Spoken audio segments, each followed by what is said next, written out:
Rejoice in it. Yes. So take off your jackets. And you're going to be very warm now in a minute. And you're going to be sweating up and being the same. Why did you do that? Take off your jackets, the whole lot of you. Turn around and say, I welcome you in the holy name of Jesus here. Turn around to your neighbour.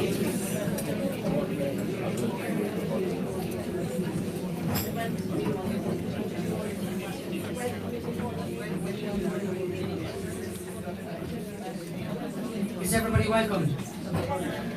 Is everybody welcomed? Is everybody all welcomed? Now we're going to stand up.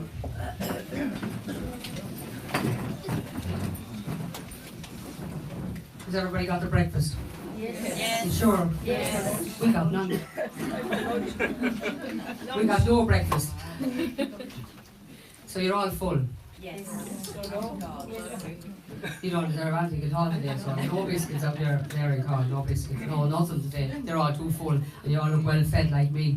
So you'll be looking at the mostly, and mostly here is on the threshold for eternity like me. You're over 21 plus VAT, aren't you? Isn't that true? Or yourselves? You're the same age as me.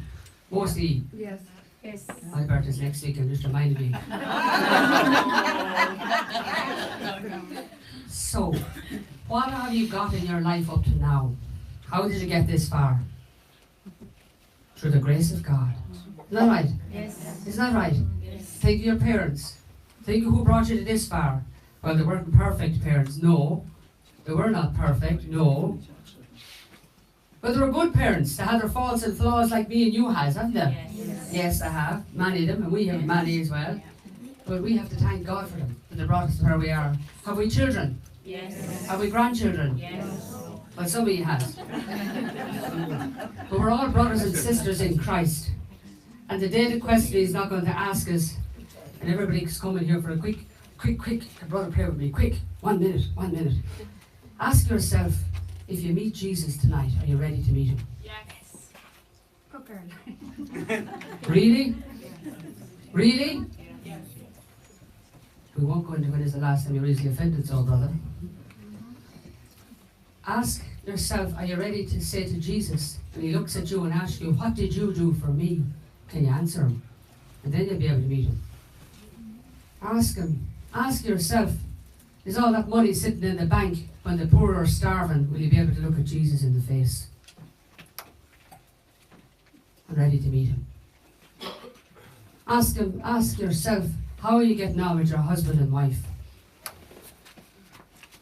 Because we're going to talk about freedom here today. Ask yourself, how free are you with your husband? How free are you with your wife? Really? Do you give yourself completely to your wife and wife to your husband before we start to praise? Really? So we're looking for freedom, aren't we? Yes. Are we all looking for freedom today? Yes. We're all addicts. Addicts to fashion. Addicts to hairstyle. Nail varnish.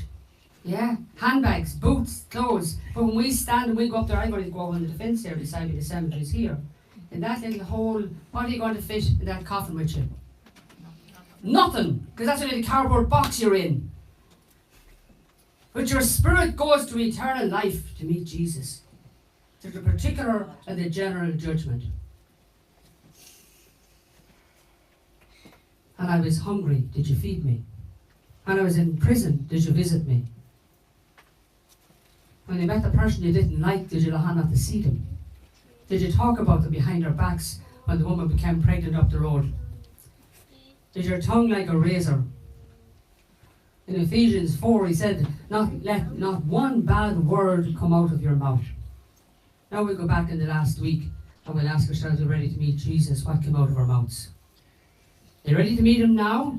Think about the last week. Every single word that you spoke, was it a blessing or a curse? Think about it. About another person made in the image and likeness of God. We're coming to say, this fella here is going to heal me. No! He's going to teach you the Word of God, the living Word of God that has the power to set you free totally from a useless way of life. From a useless way of life of running after our tails. For what? Where are we rushing to? the nursing home or the cemetery. Isn't that right? Yeah. But if you give and give and give and give and give, you'll never be tired. Because those who work for the Lord, like this man flew from India, he was preaching in India last Sunday. Think about this. Preaching, flew direct, all flights, changing flights, and was preaching here last Monday. No jet lag, no complaints. Oh, I have a fierce headache and I'm tired. And can I get out quick and I'm finishing? And how long is this going to go on for? He was the last person to leave the house here last Monday night. And the next morning he was gone into another session meeting people, and that's because we've been with him all week long. Put yourself in that position. Brother's testimony is some testimony, and go and look it up on YouTube. I hope he tells you some of it today. How God moved in on his life. Here's another St. Paul testimony.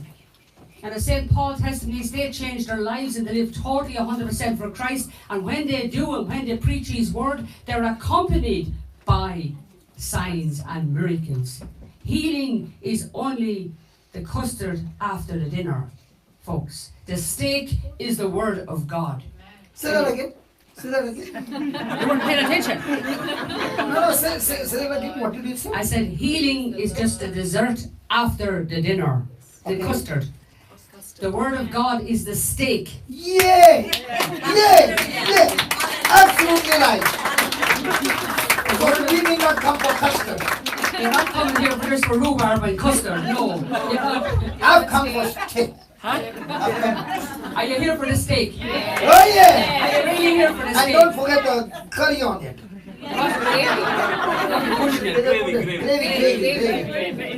Gravy. I can't eat it dry. We're on a fast day today. You're not getting none So of the it. word with the praise, the worship, the anointing is the gravy on the piece, The praise, the worship, the prayer for healing. and especially the repentance when you start cutting the piece and eating it in your. The repentance. The repentance is what you call really. That gets you ready for the steak to digest it. Okay? Then you can digest the steak. You can't digest the steak otherwise, can you? See, they're not using steak. They're not what we're talking about. That's not a curry stuff, it's gravy. I said, you're not using the steak. Anyway, what we're really going to do is we've forgiven everybody. We've let go of every hurt, haven't we? We've let go of everything. Because if I die tonight, doesn't matter what I look like in the box, don't dress me up because let me go. But am I ready to go? Have I unfinished business? And that's where we need to address all the hurts that has held us captive all our lives. And that's what we will address today, because today is about freedom. Freedom through the blood of Jesus, and freedom through the cross of Jesus. And as you know, I'm only 20. I'm 58 next week. And I can tell you one thing, and my family is here today, and I'm very privileged to have them here today. But we came, as I told you, to a tough life like the rest of you, but some of you won't admit it. You all tell you perfect families. No such thing as a perfect family. But I can tell you, when you are hurt bad, you scar bad as well. But today, your scars will be turned into Stars! You went ahead of me, don't quick, find your way. Just getting me breath there. So, we're going to sing hymns of praise. Forget about me. If you're too warm, you can go to the boys have a drink of water, you go inside there, whatever you want to do. Just the place is yours for today. Okay? Today, this place is your home. Okay? So just make yourselves at home. Will you do that? Yes. For the crowd up this end, there's a loo in here. You can use the loo up there down the hall. And it was in it after me. I didn't leave it dirty. So you have to tidy up after you. But the toilet is just through the sitting room, okay? There's a toilet in there for the crowd up this end, and there's two up this end for the others. Is that all right? And if you're stuck for anything, all these yellows in their yellow jackets here, we'll give you a handout. They're paid by the hour. So, as I said, but we want to thank them because they'll add your stuff for. Don't feel. But we're going to rock the house. Are you ready? I don't know what I'm going to do now. This is the day. This is the day. Yeah. Is that what you're going to sing? No, it's going to change. This is tomorrow. There's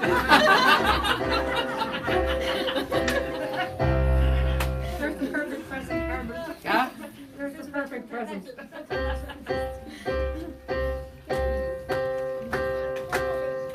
Just look at me. Were you hurt in life? Were you put down? Were you knocked? Were you abused? Were you raped? Freedom. This is the day. This is the day. Come on. This is the day that the Lord has made, that the Lord has made. We will rejoice, we will rejoice and be glad in it, and be glad in it. This is the day that the Lord has made. We will rejoice and be glad in it. This is the day. This is the day that the Lord has made. This is the day. This is the day that the Lord has made, that the Lord has made. We will rejoice, we will rejoice and be glad in it, Come on, lift your hands. and be glad in it. For this is the day that the Lord has made. We will rejoice and be glad in it. This is the day, this is the day that the Lord has made. I want to stop for 1 minute. When we go to heaven, what are we going to be doing all day? We're going to be praising and worshipping and dancing around the place. There'll be nobody by the kettle. So, if you're not used to praise, when you praise God, He comes and sits in the praises of His people. Sam. Yeah? He comes and sits in the praises of His people. And if you can lift up your hands like that, look, one time I was telling them yesterday, I remember when I got married first and I came to Banagher, we went to communion, you had to go up the long aisle, and the sweat used to run down my back because I was afraid I'd lose my seat. And you'd be so worried about everybody looking at you. So if you're worried about anybody looking at you here today, everybody here today is broken. There's nobody perfect here, okay? So put your hands up, look at Jesus, and start praising Him and thanking Him, and you'll be a lot freer, okay? You're making an idiot out of yourself for Christ, okay? You ready? And you clap your hands, all the angels in heaven is clapping too, you know. All the heavenly hosts, all the saints, they're all rejoicing. All right, Geraldine. Look at the face of Geraldine today. This is the day. This is the day that the Lord has made. That the Lord has made. We will rejoice. We will rejoice and be glad in it. Come on, and be glad in it. This is the day that the Lord has made. We will rejoice and be glad in it. This is the day. This is the day that the Lord has made. Come on, sing it again. This is the day. This is the day that the Lord has made. That the Lord has made. We will rejoice. We will rejoice and be glad in it.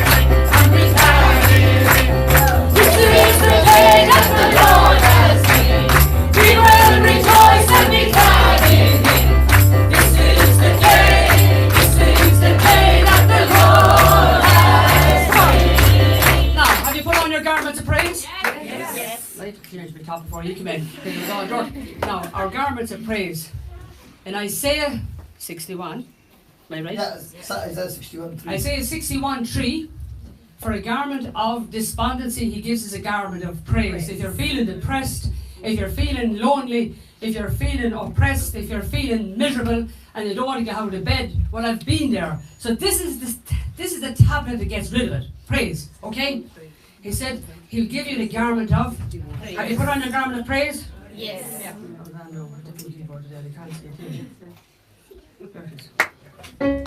I have put on my garments of praise. I have put on my garments of praise. The Spirit of heaviness is gone, gone, gone. I have put on my garments of praise. You set me free one day. You set me free. He broke the bars of prison for me.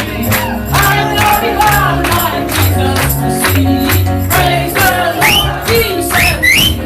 I have put on my garments of praise. I have put on my garments of praise. And the Spirit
Where are you going?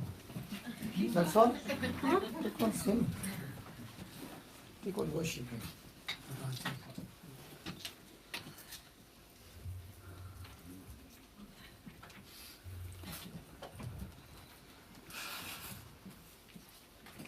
Can you all see the screen there? I don't know if you can see it.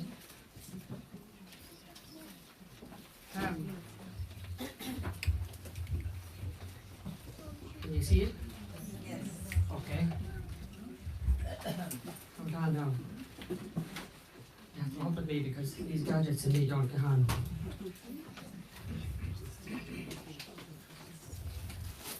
Now I don't want you to sing this, okay? I want you to listen to it. And I'll tell you the reason why. Amal Francis, who was from India as well, was in Cork, and he was up here Friday a few weeks ago and he did a day of prayer. And 2 days before it he said, I want you to write a song.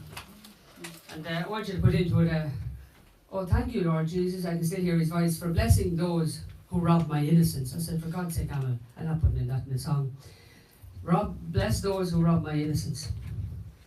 And I thought long and hard at it. And I sat down at the keyboard, and you know, the keyboard's in the kitchen there. And I'm telling you this because I'm one of 14 children. And I'm very privileged that some of my family is here today. And we grew up in not a perfect home, but yours weren't either, remember? But I had two brilliant parents. And as all apples that grows in the trees together, the apples hop off one another, don't they? And they bruise one another in the wind. And there's often, because we don't know who we are, really, we don't know who we are. So you're fighting for your space from the time you're a small child in poverty, because they work very hard with very little in poor circumstances. And you never felt you were wanted or needed. You felt you had to get out and get a job quick and provide money. And this song, Freedom, I want you to go through it in your life. Maybe you had a perfect house, but I'd love to meet you. And the words in the hymn is, we're blessing those who abuse this physically, psychologically, emotionally. Those who lived with a father who drank a lot, or a father or mother who had an affair, because we meet them here all the time. Those who were raped in their marriage, those who were rejected within their marriage.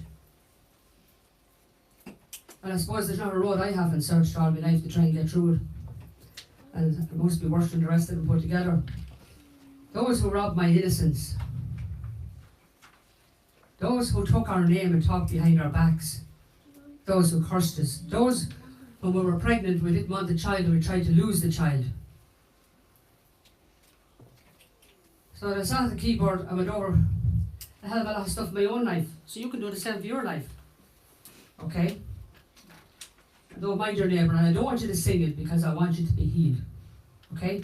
Because if you go into this deep, you will be totally set free from whatever happened to you as a child. Whether you were sexually abused, or whatever happened to you.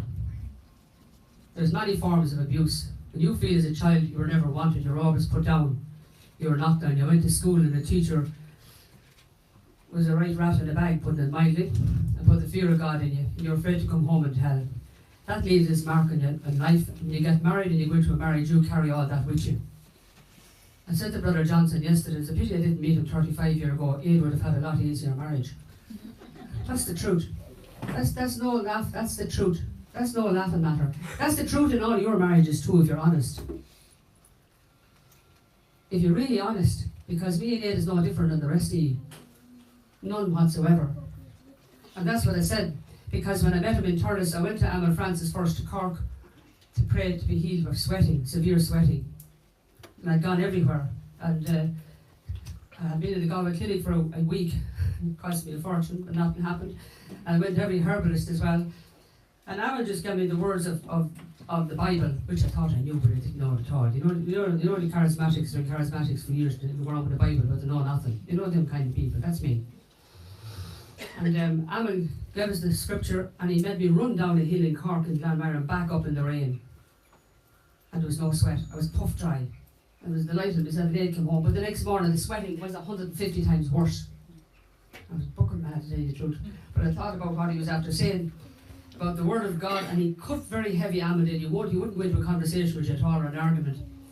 And for 2 months that sweating was at its worst. And at the side of the bed, you'd see it in the fridge, and he'd go in the kitchen and put it in permanent black marker on Peter 2:24-23. He went to the cross burdened with my sins, so that I might die to sin and live an upright life. For by his wounds I have been healed. And I kept saying it over and over, and there was nothing happening. I thought, this is a waste. And he was after giving us this little white book. And myself and Ed started to use this out loud. I am the body of Christ. Satan and sickness and sin has no power, no place in me or my family. And Brother Johnson was in Thurles 2 months later. And I had a row day before I went, it was his fault. And then I got hit on the phone by somebody else. But by the time I got to Thurles, I was going to cry. And I was going to come home, I wasn't going to bother going in to hear him at all. And I was at the back wall, and I couldn't get out. But when he came in, I didn't like him. That's the truth. That's the truth. I didn't like the bit of him. There's something that bugged me. I thought, I about that for him. What? Carry on. Something what? I said, there was something about you that bugged me. You know, I didn't like you. Why? I'll tell you in a minute if you pay attention. Okay, tell me. Anyway, so he said to us all that morning, when is the last time you were easily offended? And I thought I won't open my mouth. You know, and so everybody answered up, they all answered up, and everybody had a better answer last week, last night, and all the rest of it. And everybody laughed. So when I hear laughs anymore, I go, ha, you're in trouble. You're full of resentment too. When these big loud laughs comes out, you can rest assured we're loaded. And he said, let me explain. Your answer in your laugh is animalish and earthly and devilish. Goes on now, find your Bible. And he went to, if you have a Bible there, go to James.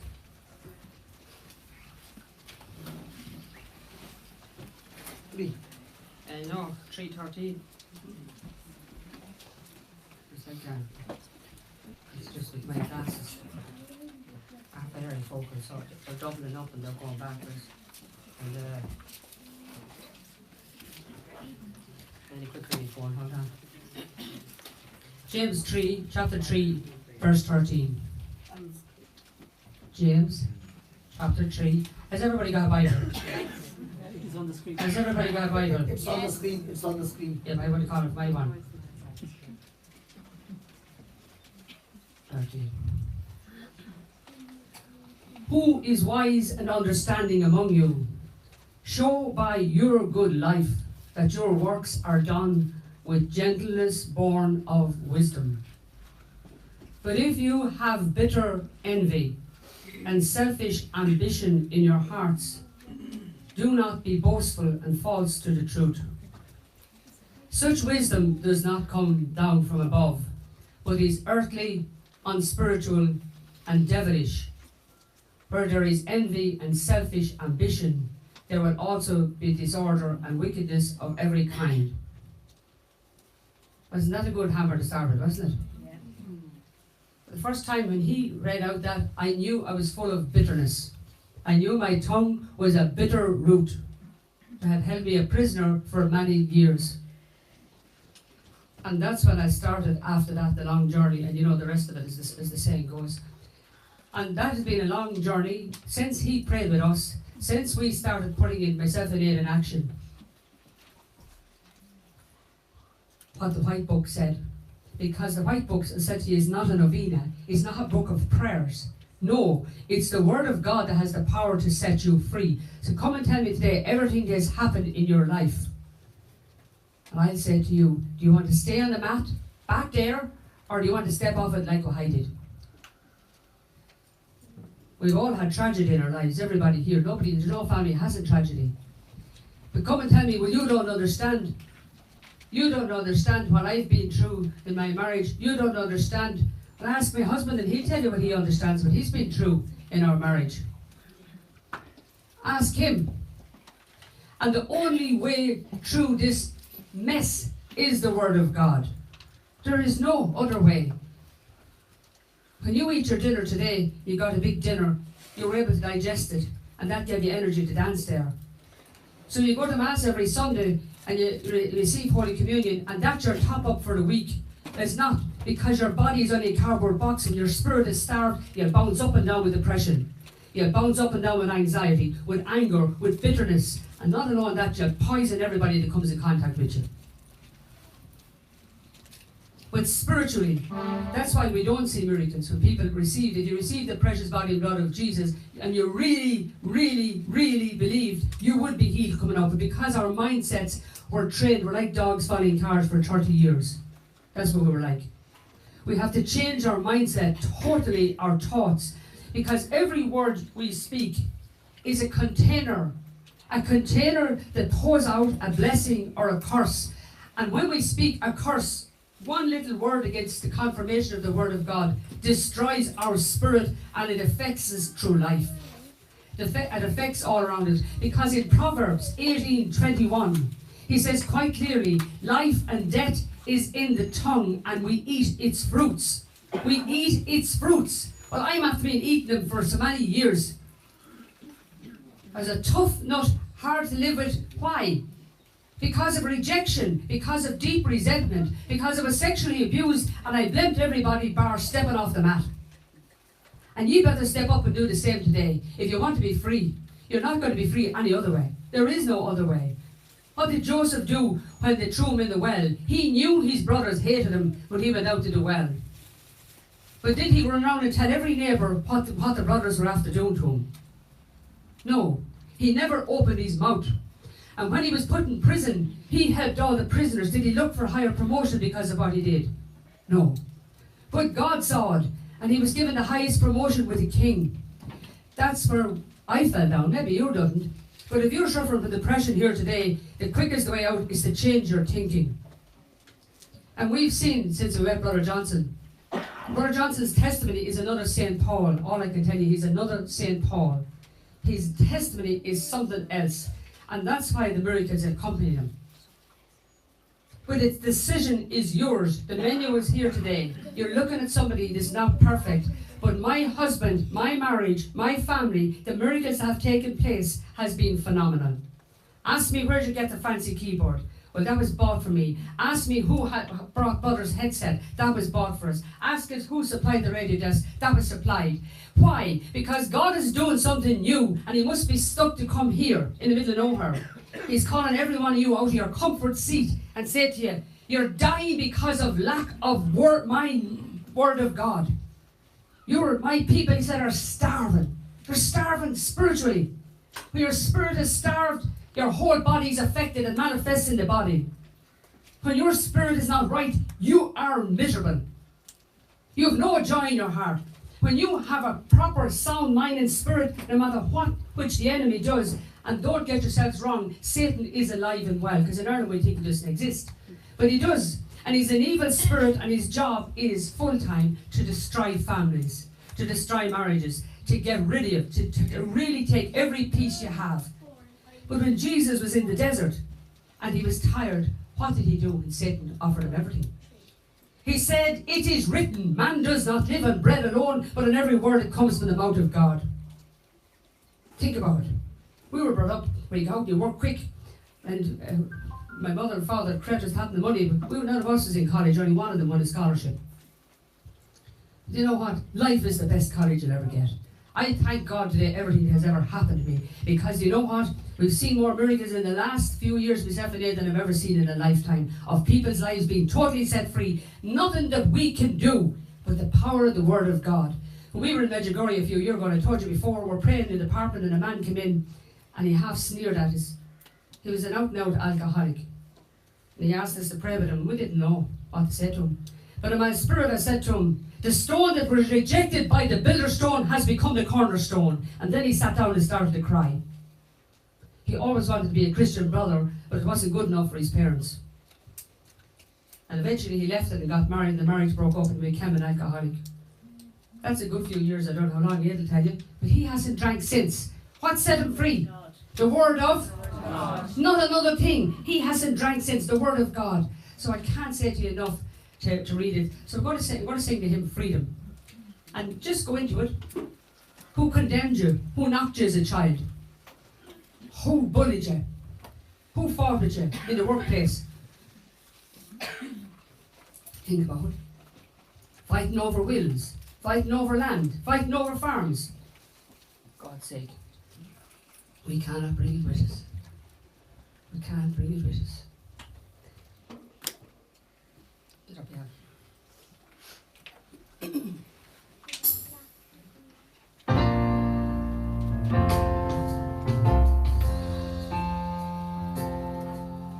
Now don't sing. I want you to close your eyes and listen. Sorry, I'm back.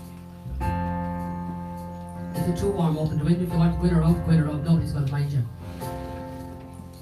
Freedom, freedom through the blood of Jesus. Freedom, freedom through the cross of Jesus. Freedom, I'm free from all condemnation. I'm rescued from Satan's rule. Oh, thank you, Lord Jesus, for blessing those who robbed my innocence. Oh, thank you, Lord Jesus, blessing those who did not want me. We're going to sing it again. You ready? Oh, thank you, Lord Jesus, for blessing those who robbed my innocence. Oh, thank you, Lord Jesus, Lord Jesus, blessing those who did not want me. One more time. Oh, thank you, Lord Jesus, blessing those who robbed my innocence. Oh, thank you, Lord Jesus, blessing those who did not want me. Oh, thank you, Lord Jesus, blessing those who robbed my innocence. Oh, thank you, Lord Jesus, for blessing those who did not want me. Only play the music. My friend, keep playing me the music. Let us reflect on the time when Joseph went through the trouble. His brothers hated him to the core. It's not on, you're not on. Yeah, it is on you. His brothers hated him. They hated him so much that they wanted to kill him. and they sold him as a slave. They did not want this brother of theirs to be with him.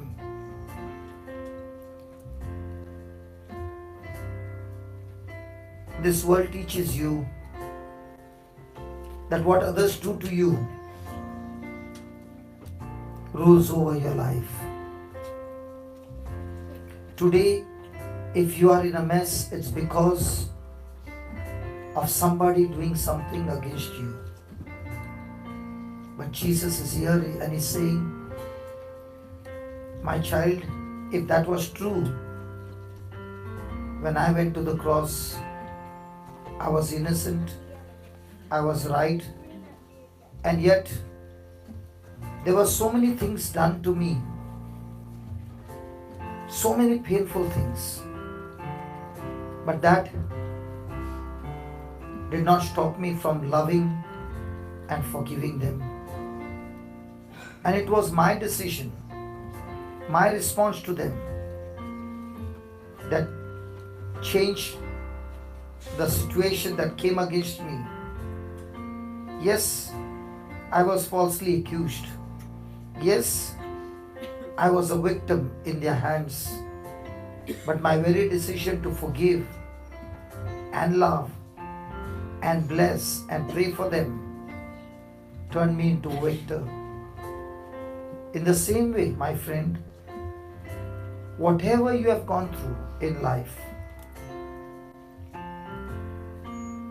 all those bad memories that you're holding on, painful scars that you have, this is the time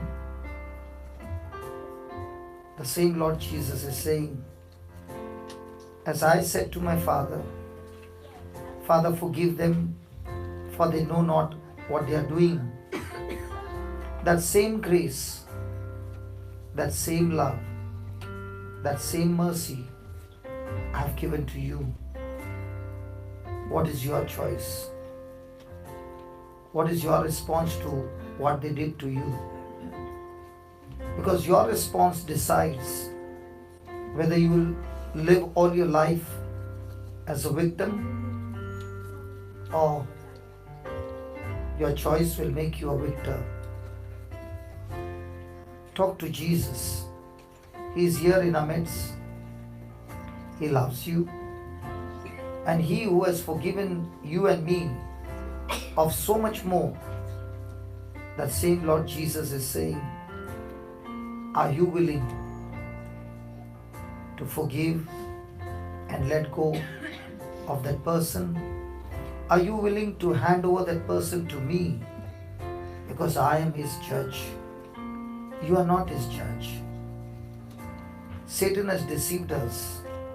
He wants us to judge others. And God is saying, I am the only judge. So let us at this moment tell the Lord from our heart, yes, Lord, I thank you. Thank you for opening my spiritual eyes, that I'm no longer living my life on my senses, but I choose to live my life on the truth. And I choose to forgive, because now I realize it is only when I forgive, I receive my freedom. Unforgiveness makes me a prisoner, makes me a victim, brings confusion and every evil work. Such thoughts in my mind of revenge, of bitterness, is earthly, unspiritual, and devilish, demonic. So Lord Jesus, for your sake and by your grace, in your name, I choose to forgive everyone. Let's sing that part again. Oh, thank you, Jesus. Oh, thank you, Lord Jesus, Lord Jesus, for blessing blessing those who rob my innocence. Oh, thank you, Lord Jesus, Oh, thank you, Lord Jesus, for blessing blessing those who did not One more time, please. Oh, thank you, Lord Jesus, Lord Jesus, for blessing those who rob my innocence. thank you, Lord Jesus. Oh, thank you, Lord Jesus, for blessing those who did not want me. One more time, the Holy Spirit is giving you Oh, His thank grace. you, The Spirit of God is here. Lord Jesus, for blessing those who rob my innocence. Oh, thank you, Holy Spirit. Oh, thank you, Lord Jesus, for blessing those who did not want me. Speak these words with faith. Come on. Oh, thank you, This is a time of your deliverance. for blessing those who rob my innocence. Speak it. Oh, thank you, Lord Jesus, for blessing those who did not want me. One more time, it's destroying every mountain of your life. Every bondage is being destroyed. Lord Jesus, Every slavery, every chain is being destroyed. who rob my innocence.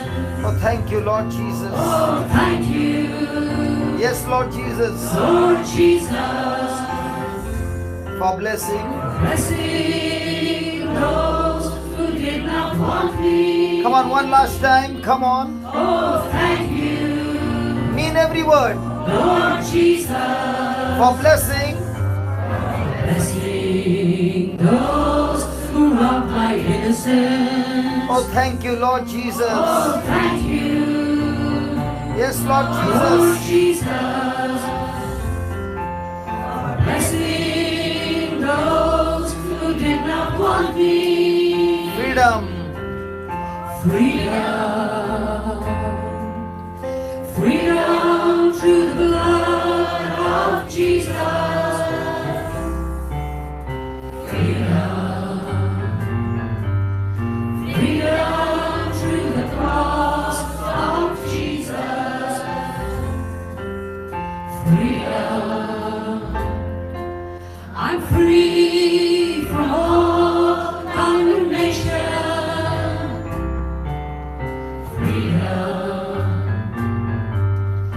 Rescued from Satan's rule. One more time, sister. Freedom.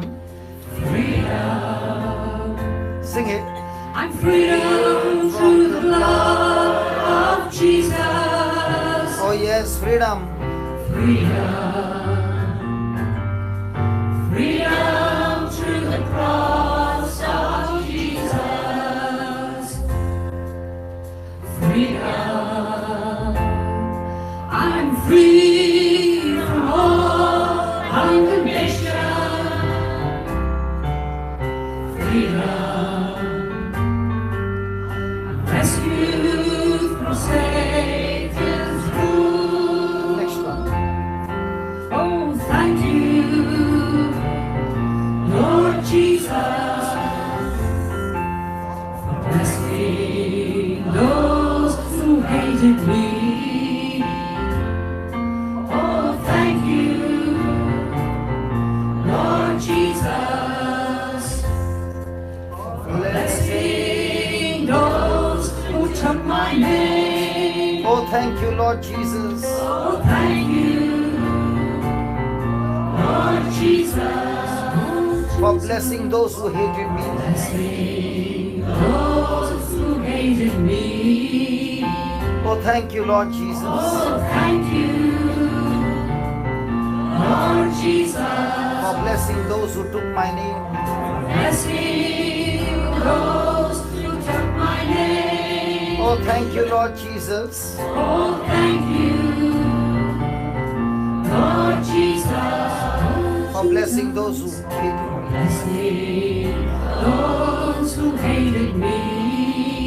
Oh, thank you, Lord Jesus. Oh, thank you, Lord Jesus,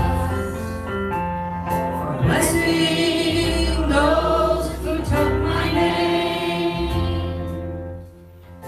My friend, as you are singing these words,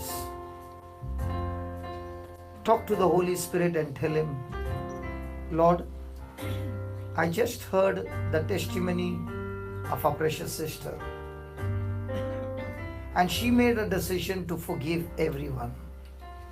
She was bitter all her life, and the moment she made that decision to forgive, and she could not do it with her strength, but with your word, at once sickness and disease fell. She not only received freedom, her marriage got blessed, her children got blessed. In every area the blessings came. Lord Jesus, talk to Lord Jesus and tell Him, I've lived my life extremely sensitive, extremely emotional. I get hurt so quickly. I feel like everybody hates me. But Lord Jesus, it is in the midst of this hatred, in the midst of all this negative, that you teach me to love, that you teach me to forgive, that you teach me to do things that I've never done before. Lord Jesus, I want to be like you. Help me, Lord, to be like you, that even when I'm falsely accused, even when I'm mistreated, even when I'm rejected, let only love come out of me. Teach me to love. Teach me to love those who hurt me. Teach me to overcome every evil with good.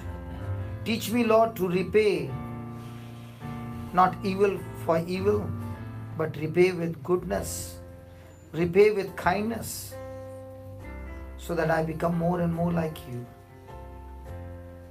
My friend, as you have closed your eyes and you're talking to Jesus, He's showing you the people who hate you.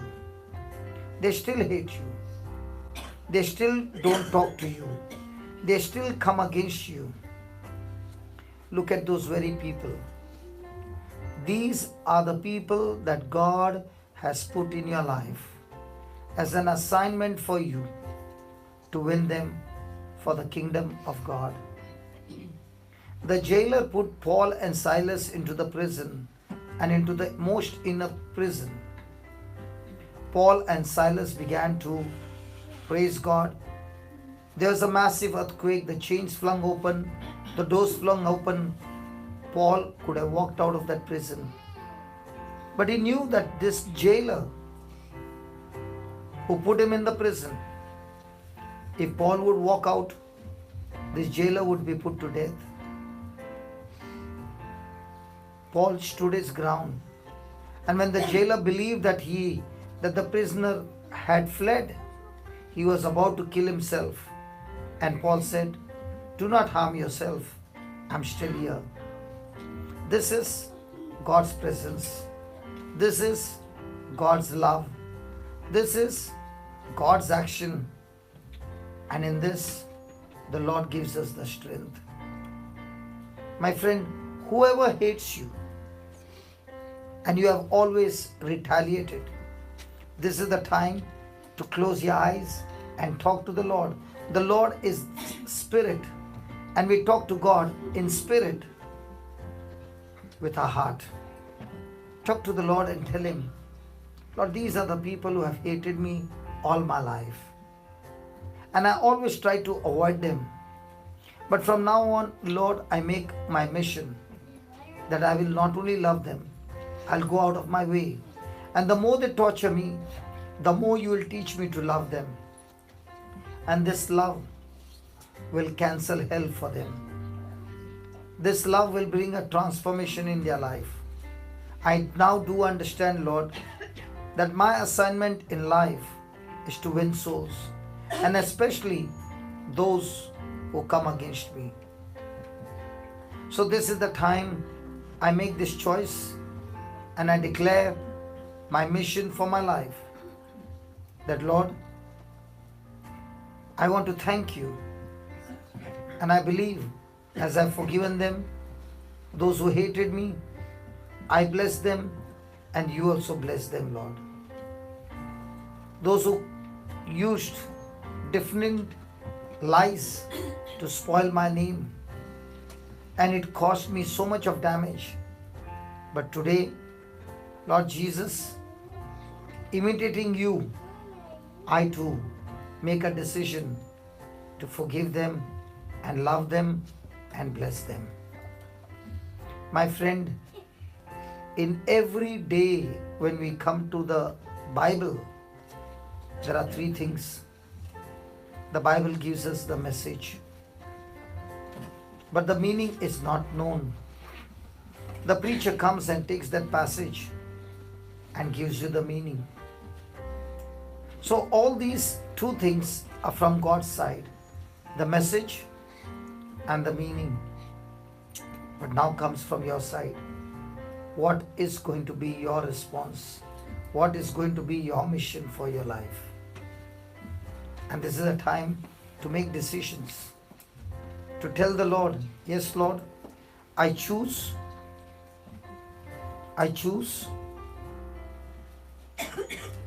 to forgive, I choose to love, and I choose to walk with you.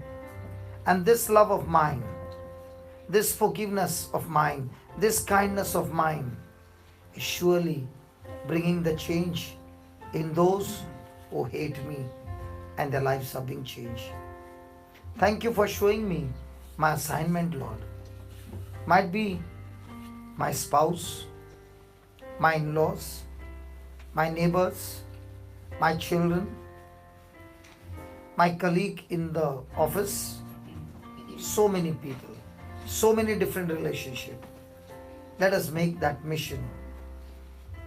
Lord, I'm not just singing this song, but I want to tell you from my heart, I thank you, Lord, that you bless them, and I also bless those who hate me.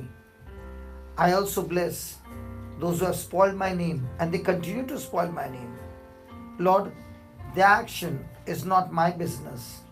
What I respond to the action is my business. And from now on, my business is to love everybody unconditionally. And that is not my strength, Lord, your strength. My strength is to make a decision. Your strength is to help me implement that decision. And I'm so glad, and I want to sing it again, Lord. Oh, thank you, Lord Jesus, for blessing those who hated me.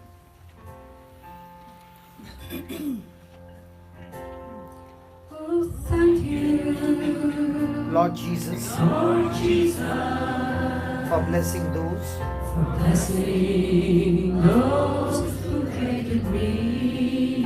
Oh, thank you, Lord Jesus, Oh, thank you, Lord Jesus, for blessing blessing those who took my name. Oh, thank you, Lord Jesus, Oh, thank you, Lord Jesus, for blessing those who hated me. blessing those who hated me. Oh, thank you, Lord Jesus, Oh, thank you, Lord Jesus, for blessing those who spoiled my name. blessing those who spoiled my name. One more time. Oh, thank you, Lord Jesus, Oh, thank you,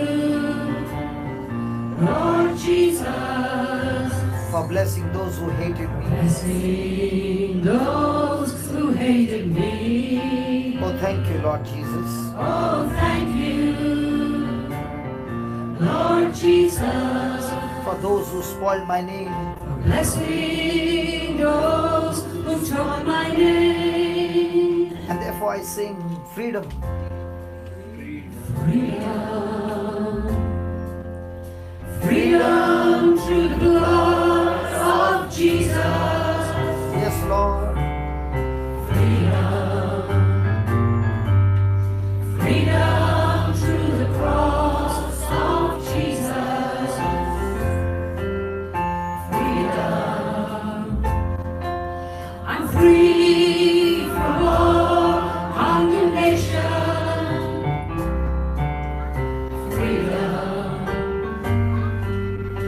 rescued from Satan's rule. One more time. Freedom, freedom through the blood of Jesus. Freedom, freedom through the cross of Jesus. Freedom, I'm free from all condemnation.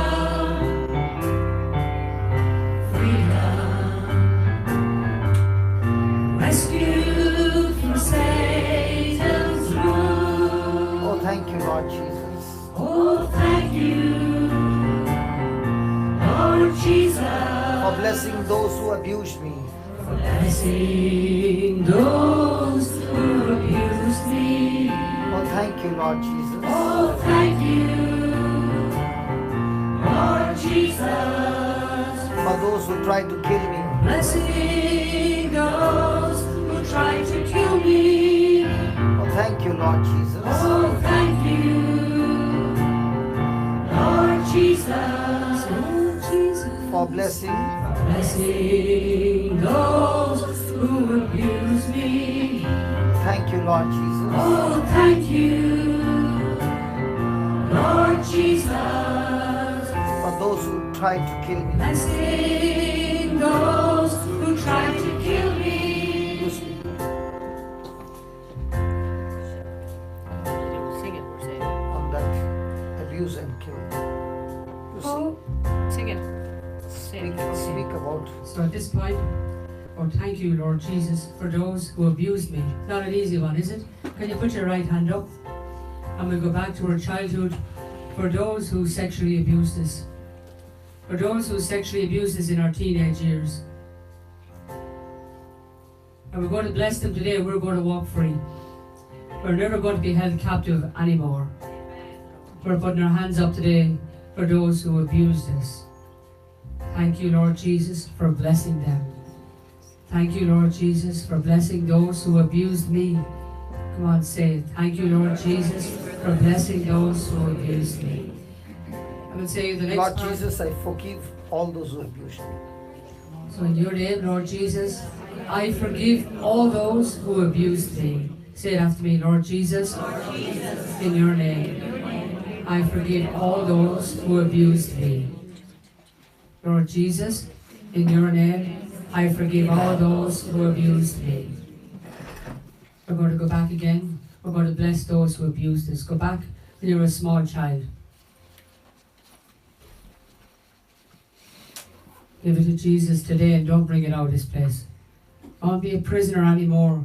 When Nelson Mandela walked out of prison, he stood at the door and he looked behind him at the prison warder who had given him a very rough time of beatings. And he thought of the anger and the bitterness and the resentment he had rightfully towards this prison warden who had broke his heart and his spirit and his body. But he made a decision that day to leave the anger and the resentment and the bitterness in that prison and not bring it forward with him. Otherwise, he would always be a prisoner. Today, let's walk out of here free. No more. No more. No more being held back. There's a beautiful anointing flowing now for freedom. A beautiful anointing. Your decision to forgive. We're going to bless. Your decision to let go of everyone who came against you is God kind of love. And when we operate in God kind of a love, every infirmity just falls from you. That infirmity cannot stand the love of God, because Satan has absolutely no defense against love. Your decision to love, not based on your emotion, but your decision by faith. Yes, Lord, I let go of this person. All this time I was angry with this person. I hand him over to you, Lord. You are his judge. I do not want to judge him anymore. I do not want to judge this person anymore. Do not want to condemn this person anymore. Do not want to curse this person anymore. Lord, I let go. With the forgiveness that I have received, I let go of this person. And Lord, just as I let go, I ask you, forgive this person, Lord, and let go go of this person. Bless this person, O Lord. And when you do that, every chain that is bound, every chain that Satan has legal right over you, he has lost his legal rights. He is defeated. Love makes the devil be defeated.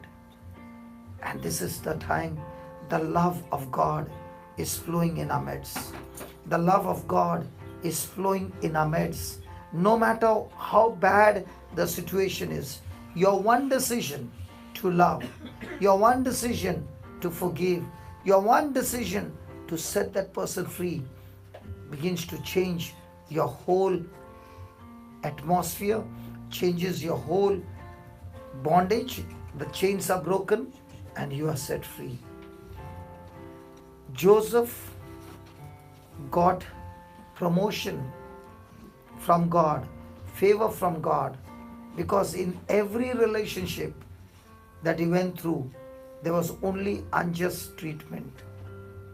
And Joseph made a choice to let go of them. Surely their action made his life miserable. Surely their action caused pain and sorrow in his life. So much of his name was spoiled. But in all this, God used the bad stuff to teach Joseph to become a strong man. And the same Lord is saying, if you can trust me, I can teach you to overcome your stress, to overcome your oppression and depression. I will make you so strong that you will go and set the captives free. My friend, this is the time to forgive. God, His mercy, His love is overflowing in this place. We had not decided to have this song and the healing service before. Normally the healing service is after the gospel is preached. But today the Lord is healing His people first. And then with the freedom that you have received, He wants to preach His word. It's amazing. This love is flowing. Your one decision can change your future. Because remember, our future is in our hands. Adam made a decision to disobey God. He messed up his future. You make a decision to let go and obey God. You have made your future. Just a whisper from your mouth to the Lord. Talk to the Lord. The Spirit of God is flashing those people whom you need to forgive. Tell the Lord, Lord, search my heart, search my completely, Lord. That you find whatever corruption is there, Lord, let it be brought to the surface, let it be exposed, and let it be completely destroyed. Sin has no power when it is brought into the light. So bring it to the light, the gospel, bring it to Jesus, the Prince of Peace, and experience your freedom, experience your peace, your joy that you have lost all your life. Talk to the Lord and tell Him, oh Lord, I thank you for blessing those who abused me.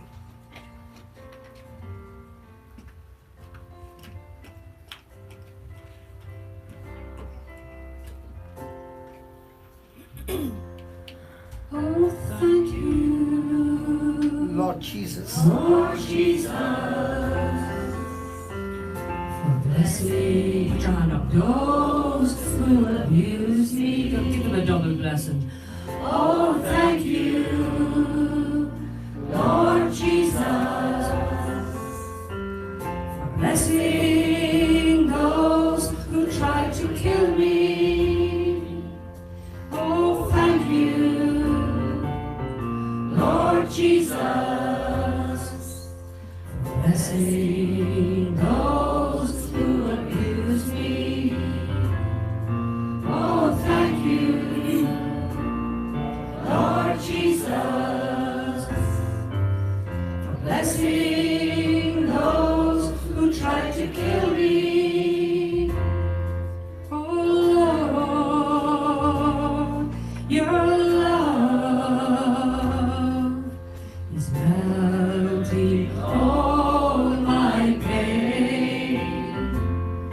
Oh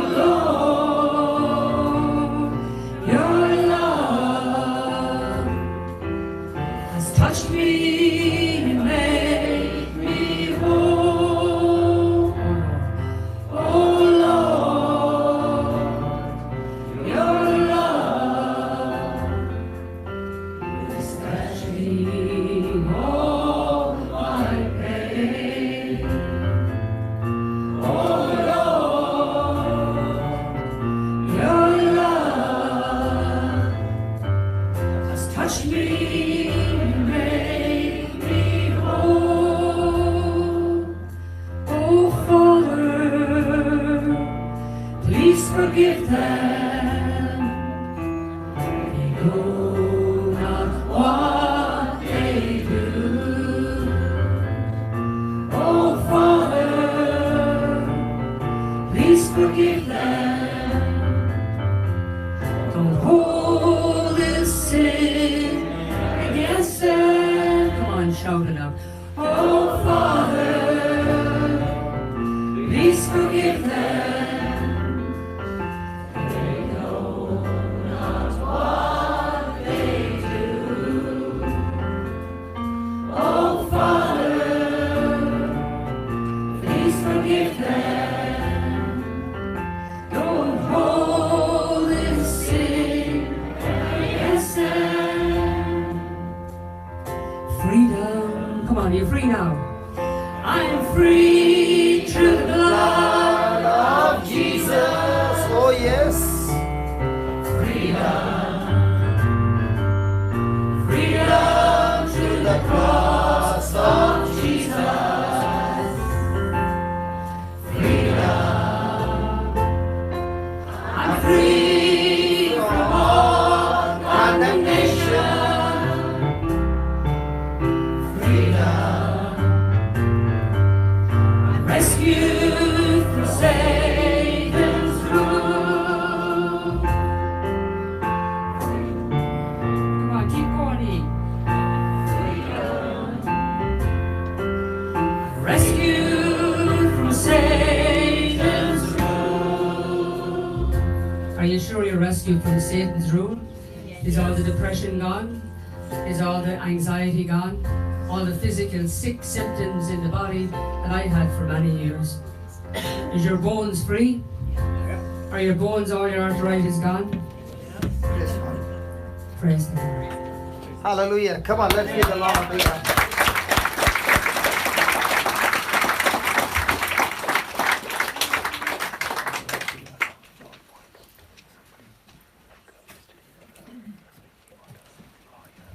If you want to go out and get a drink of water anytime, nobody's going to mind you. Nobody will even see you. You can go out there, someone will give you a drink of water. Okay? And if you want to go to the toilet, don't worry. Hallelujah. Hallelujah. Praise the Lord. Praise the Lord.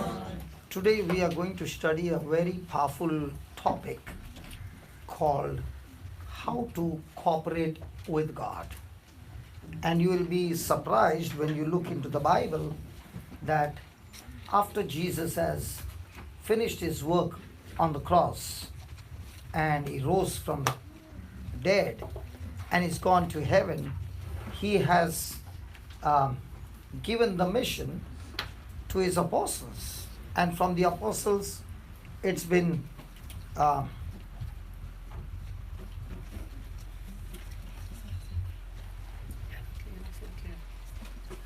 hallelujah. Praise the Lord. Praise the Lord. So he has given this authority to all those who believe in him. And when he has given us this authority, and if we don't use this authority, Jesus can't do it for us. Hallelujah. Hallelujah. Because most of our prayers are all about Jesus, please do this, and Jesus, please do this, and Jesus, please do this. And when we look into the Bible, he says his job is finished the day he said on the cross, it is finished, it is accomplished from my side, and now it is all on our side. Amen? Amen. Hallelujah. Hallelujah. So please write down some points and then we will start studying. The topic is how to cooperate with God. And as we listen to this topic, understand it, and then we will today call out people, and you will be able to understand that when you cooperate with God, when you agree with what he says in his word, from your hands will flow power and anointing that will set the captives free. Amen? Amen. Hallelujah. Hallelujah. How many of you were there over here when Kevin was over here? Yes. Yes. you saw Kevin cooperating with God, and amazing things began to happen. Yes. In the same way, when you cooperate with God, it means cooperating with His Word, means agreeing with His Word. And if I do not know His Word, then I cannot cooperate with God. Then I will begin to use my own understanding and get onto my own belief, and which might be not according to the Word, and struggle all my life and live a miserable life. Yeah, can you supply some? Praise God.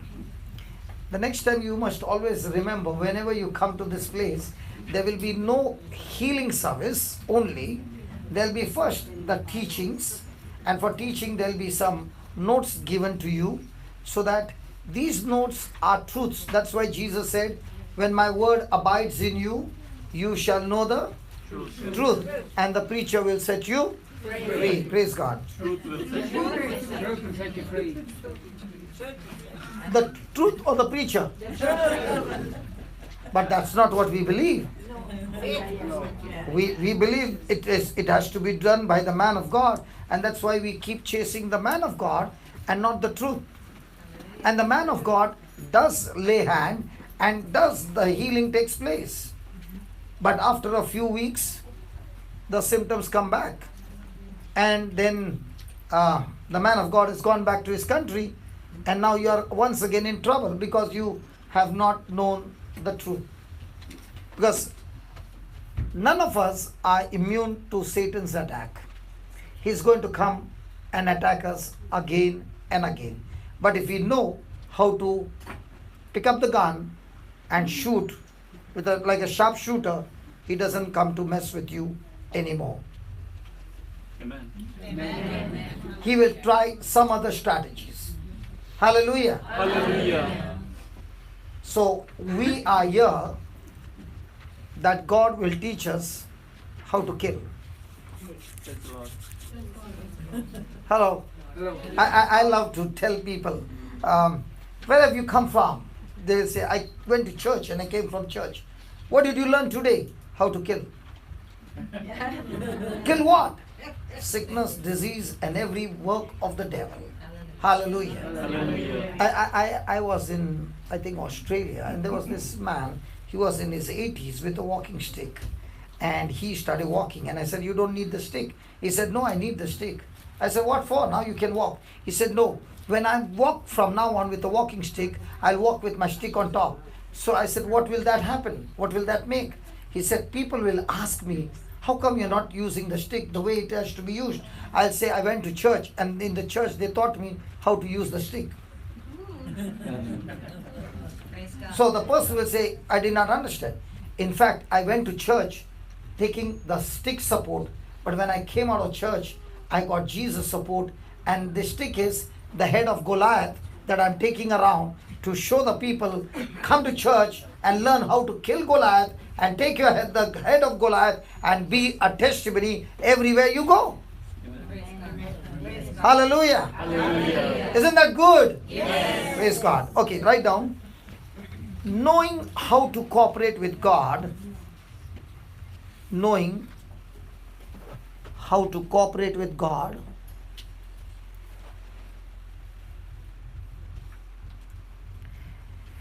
is an important component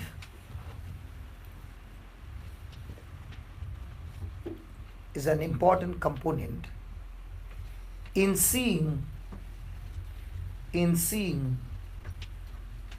the manifestations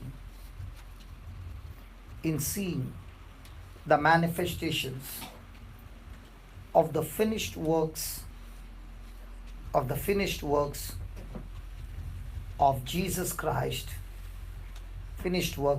Jesus Christ, in our lives.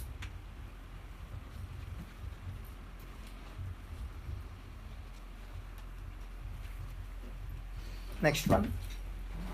Jesus has made available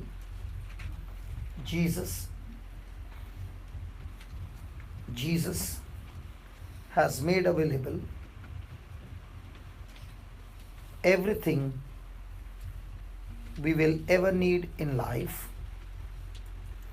Jesus has made available, everything we will ever need in life. So asking God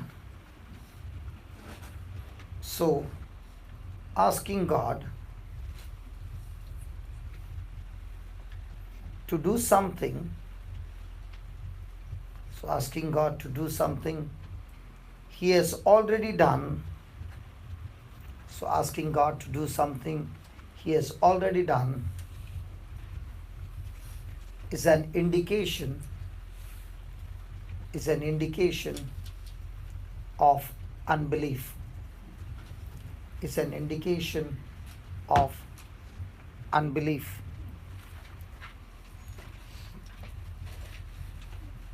Next one. I think the mic went off. Yes, let me use the hand mic. Check. Hallelujah. Can you hear me? Yes. Yeah. Okay, let's continue. If we want to see the manifestation, the manifestations, we must believe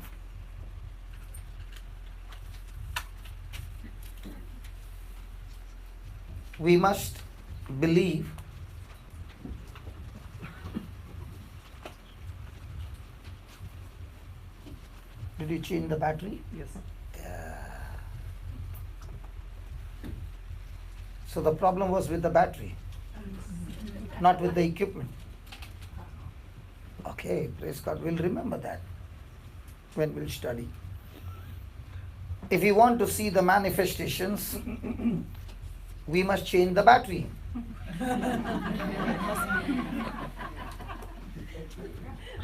And what's the battery? Does the battery give power? Yes. So also my belief gives power. What does my unbelief do? Unbelief discharges my battery. So when the battery is off, can this system work? No. Can you ask your neighbor, how's your battery?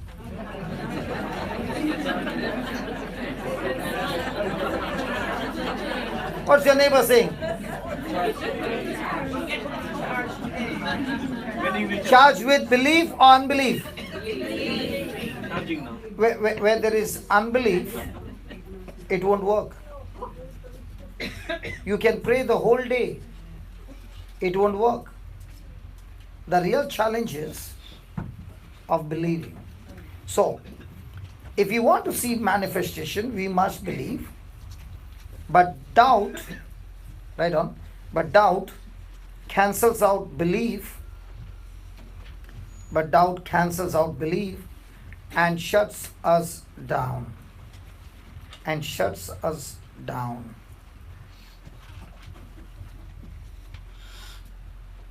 To overcome doubt,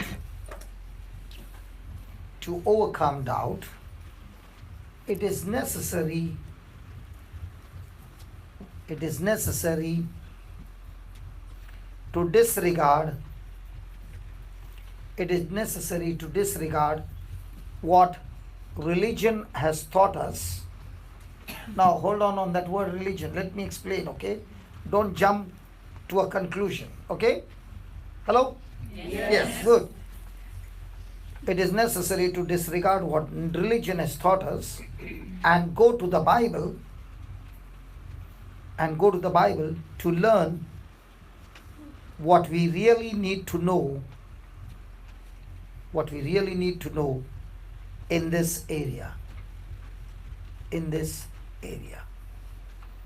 How many of you know when was the birth of a religion? Anybody knows the birth of a religion? Today you're born. Huh? Today you're born. I'm talking about the religion. Then we will understand what is the meaning of religion, okay? The birth of the religion took place the day Adam and Eve sieved clothes for themselves. You remember? When was that? In the Garden of Eden. When?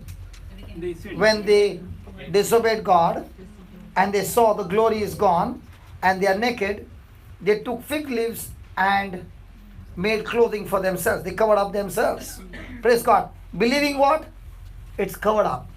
Like my sister always says, it's all covered up. So they thought it's all covered up. Now nothing can be seen. But was sin still working inside? Yes.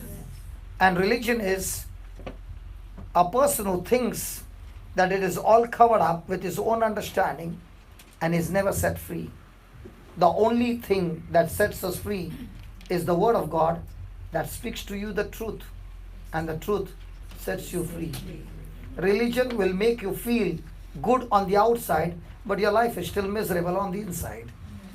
And you begin to think, I go to church every day, praise God, and everything will be fine, praise God. I go to church, I go pray, I do all these things, but you don't even know the truth. And years have come, years have gone, and you're still living a broken life. Why? Because religion says, if you go to church, everything will be all right. Praise God. I go to the garage every day for 3 years. I never became a mechanic. Do you understand what religion is now? Hello? Yes. Good. Hallelujah. Hallelujah. Thank you, Jesus. Thank you, Jesus.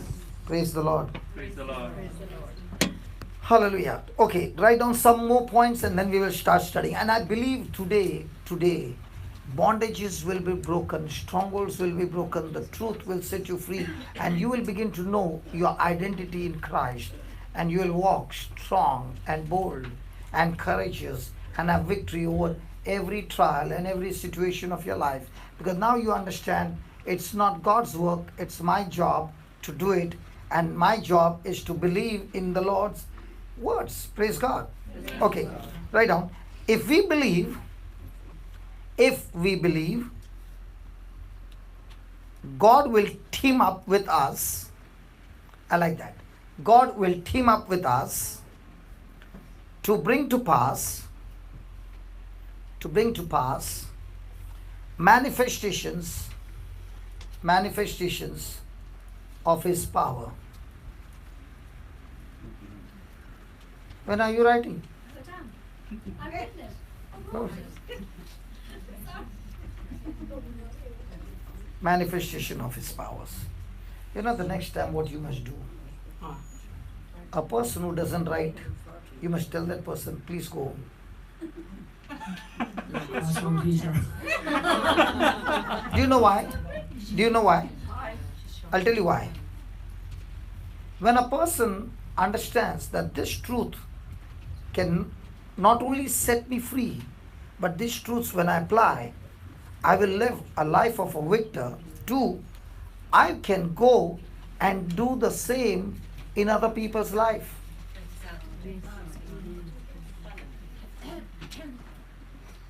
See, you bought a beautiful machinery from some country and you don't know how to operate them. The machinery is no use. But if an operator comes from that country and shows you all the instruction, won't you get it recorded? Because he is not going to come the next time. And once you record it, can't you apply it yourself? Yes. So, this is the place to make disciples. This is the place to make soldiers of God. This is a place who are interested in going and getting the job done. This is a place not for time pass, not for dancing. This is a place where we proclaim the word and God manifests His glory. Hallelujah. Hallelujah. And these are the secrets. That's what Jesus said. When a word is preached, okay, Satan comes at once and takes the seed away. Did he say that? Yes. Come on, did he say that? Yes. Who are these people from whose heart Satan can take the seeds away? Oh, I should have thought on this first. Hello, who are these people from whose heart Satan can take the seed away? Your faith is not people who have no faith. Who have faith. You have to the word of God. Absolutely wrong. People weren't vigilant. They're not attentive. Who are the people from whose heart Satan can take the seed out and move out? Yeah. Who actually who pray more and more, who faith. The devil can come and tempt. Only those who pray more? No, no, no, no. No, he cannot take it from everyone. If it was everyone, you and I are wasting our time. Listen, you said you got a farm, okay? You said you got a farm. Now, if you went and sowed the seed and all the seeds are being taken by the birds, why do you want to sow the seeds? Because if the birds took the seeds out, will there be any harvest? No. And if you are saying Satan is going to take the seed out of everybody's heart, we are wasting our time. Okay, give me Matthew 13:19.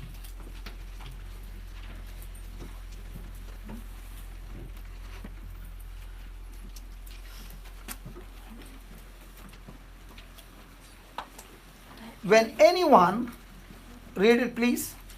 When anyone heareth the word of God, of the word of the kingdom, and Understand not. and Understand not. and Understand not. and Understand not. and Understand not. what happens? The wicked one, cometh the wicked one, as it hath sown in his heart, that which was sown in his heart. So what do you need? Understanding. So what am I dictating? Understanding. The secrets in the word simplified in a way where you understand these are God's instructions. And if a person follows these instructions, these are truths. And when you apply these truths, Satan cannot take the seed away. And if the seed is planted, now let's talk about potatoes. If potatoes were planted and it is watered and taken care of, will you get plenty of potatoes Yes. Yep. in Ireland? Yes. What about me, a farmer, who came to you and said, I don't get any potatoes in my farm? So you are asking me, do you work hard? Yes. Did you sow? Yes. Did you water? Yes. Did you put manure? Yes. I said, I did everything, but there is no potatoes. Do you know why? Because I never sowed the seed.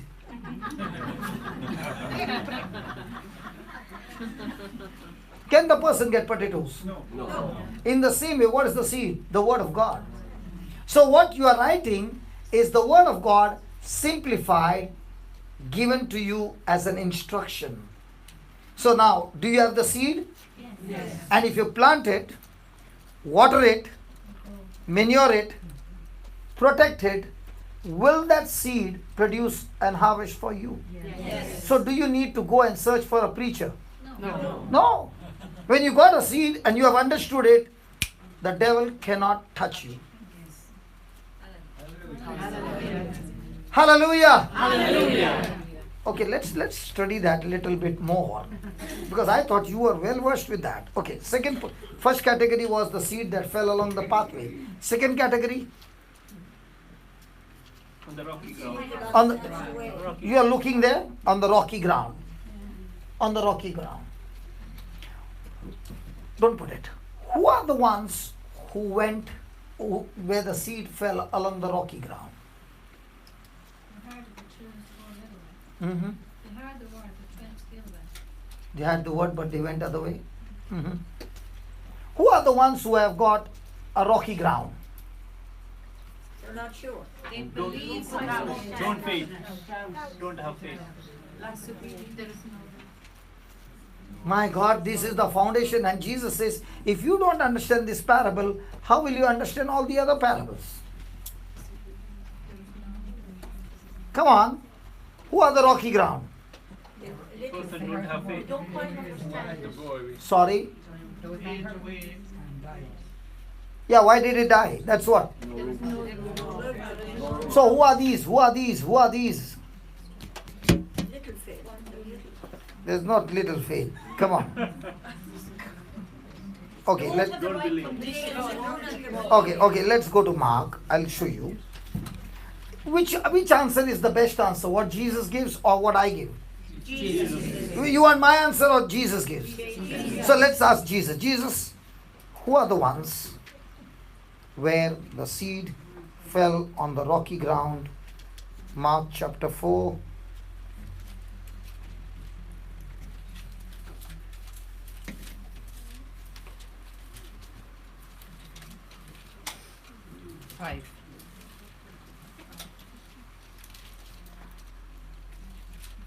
Verse number 16 and 17.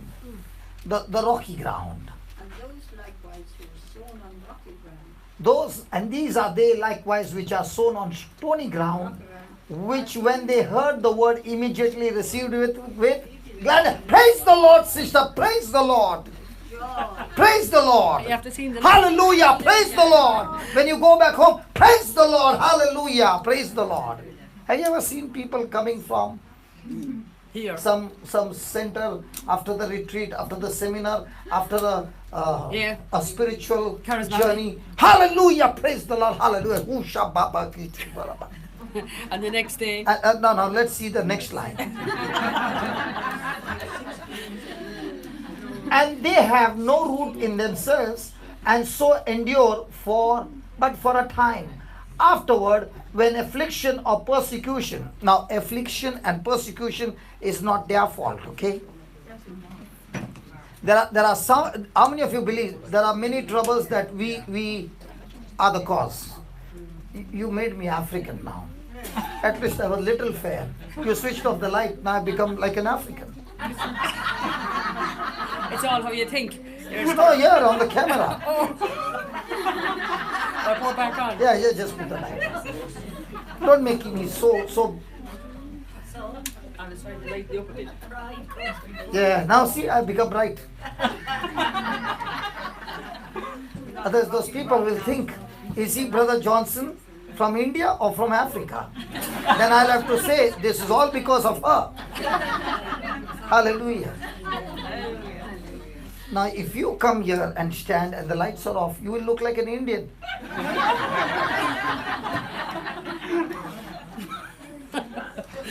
I won't, because I'll believe in my mind I'm not. Okay.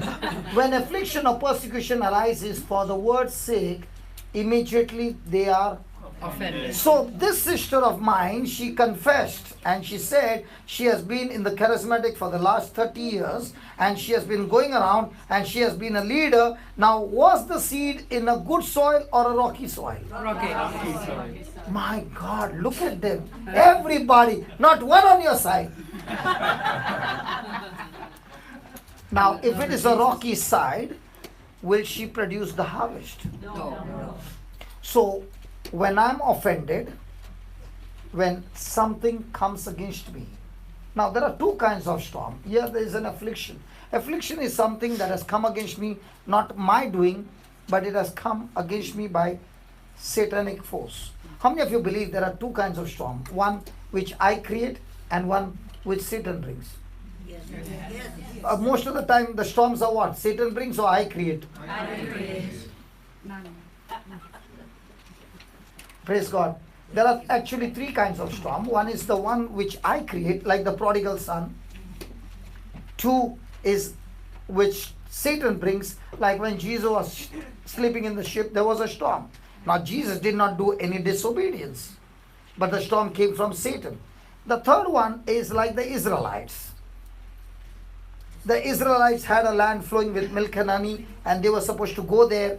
Caleb said, let's go. Joshua said, let's go and take it. The other said, no, we can't go. They began to grumble, they began to murmur, and God said, okay, turn back into the desert for the next 40 years. Now, was there a fault of Joshua? No. Caleb? But because of this Israelites, could they go? No. So the third storm is when you are connected to somebody and that somebody is living in disobedience. It affects the other person as well. Amen? Amen. Amen? Amen. Hallelujah. Hallelujah. So what are the three storms? The first one, I am the cause by my disobedience. So how do I stop this storm? By repentance. How did prodigal son stop his storm? By repentance, turning back to his father. Second one, Jesus. He is in a ship and the ship is full of water and the storm is there. How did Jesus stop that storm? Rebuked it by faith. So when Satan has come against you, you use faith. When you are the cause and you are using faith, in the name of Jesus, everything changed. And the devil will say, listen, don't you take the name of Jesus. You and I are in the same team. Are you following? Yes. So how do you stop that one? By repentance, the first one. Second one, by faith. What about the third one? Joshua and Caleb. Did they also remain in the wilderness with the others for 40 years? How do you stop that storm? Acceptance. By endurance and patience. And they could get into the promised land. Were they fighting for the next 40 years? No, they were calm. They were saying, God, you said it, I'm going to wait on you. And I'm going to be patient and enduring and all that. And I'm going to learn from you something that you have for me. Praise God. Praise God. Hallelujah. Hallelujah. So in the first one, repentance. Second one is faith. Third one is patience. Especially in patience. The third one, you are not the cause, but your loved one is the cause. Like my sister said, if you want to know about my marriage, go and ask my husband. You must ask him how much he was patient. Hallelujah. Hallelujah. So was there, now she was the cause. That's what, I don't know, she told. So if she was the cause, was there an unjust suffering with him? Yes. So is there a chance for him to get impatient? Yes. But did he? No. That's why it got restored. When there is impatience, I pack my bag and I say, I'm going. But when there is patience, the person is saying, I'm going to still wait on because God is on my side. And all that I'm going to do is stick to God and stick to His word and walk with love. Now that love will destroy offense, bitterness and all those things and get the person changed. Today, he's saying, the best woman I've ever come across is my spouse. Praise the Lord. Hallelujah. Hallelujah. Yes, she was rough. She had sharp edges. But praise God, now she's become so smooth. She's smooth all around. Hallelujah. Now, whenever I go and there's a friction, there's no sharp edge. It's all smooth. Because the Lord had to deal with her. And only when she repented, everything became smooth. Praise God. And yeah, aren't you enjoying life now? Yes. Yes, good. Hallelujah. Hallelujah. Have you got any sharp edges? I had plenty of. And that nearly broke my marriage.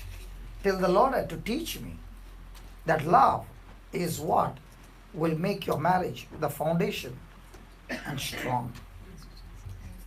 Any person who says 50 years of happy married life. Have you ever heard that? It's a big lie. It's a big lie. It's a big lie. They only mention the few good things, but they don't say how many tough years and days went by, weeks went by, where they had to learn to cut off those sharp edges with patience, endurance, and perseverance, and learn through the word to die to self. Any relationship, whether it's husband, wife, friend, cousin, whoever, if there's no death in that relationship can never be strong. Death is a must. Tell them what you told us about leaving your wife leaving you. That time. Tell them about the time your wife left you and you were praying for the month. And about the You want me to tell all that? Yeah, just tell them. They're having a month now, they're only a few minutes. Who did Jesus give us on the cross? Sorry? Who did Jesus give us on the cross? His mother. John and Give us on mother, yeah. Mary. I didn't follow. What are you saying? You're not talking about mothers. Who is our mother? I did not ask about the mother. I said about the spouse. I just tell you who my mother is. My mother is Mary, the mother of God. Praise God. Everybody's mother is Mama Mary. Yes. Hallelujah. Not only yours, everybody's. Praise God. Praise God. Hallelujah. Next time when I come, I want to teach on Mama Mary. And all those who love Mama Mary, they all imitate Mother Mary. No. Let me give you an example. The angel Gabriel came and said, you are going to have a A baby. baby. Was she married? No. Was she engaged? No. She was engaged. She was engaged. And she asked, how is it possible? And the angel Gabriel said, the Spirit of the Most High will come and overshadow you. And she said, listen, angel, it's good for you to say all this. But when my stomach comes up, how will I explain my mama and dada? Will I say, Mama will say, darling, nowadays you look very healthy. And your stomach seems to be getting bigger. You see, Mama, the angel came and met me, and then all these things happened. How many of them will believe? Nobody. Nobody. And then she goes to Joseph. Joseph says, hey, darling, when I saw you, you were so slim. How come we went to meet Elizabeth and you came back and now you look so chubby? You know, angel met me. Will Joseph believe? No. Come on, how is she going to tell everybody that the baby in her womb is holy? She has to praise God. Oh, Jesus. Holy Spirit will guide Do you know what? She believed one thing. If God has started anything in my life, He is the one who will finish it. I have to only agree with Him. Because in our mind, anything that is going to give uncomfort is not from God. Actually speaking, when you are uncomfortable, that's where God's maximum potential, God gets the best out of us in our uncomfort. Hallelujah. Hallelujah. Hallelujah. Hallelujah. And just see, okay, now she's pregnant, and Joseph once comes and says, listen, darling, we are traveling down south, and we are going to Bethlehem, 9th month. And she says, okay, husband, have you made the reservations? Yeah, done. Who is the doctor? Don't worry, I'm the one. Okay, have you done delivery before this? No. Have you got tools? Yes, I got a hammer, I got a plier, I got a saw, I've got all of it. Don't worry, we can do it. Come on. Supposing you are married and your husband takes you on a horse or a donkey in the 9th month, and that too not much, only 90 miles. How would be your action?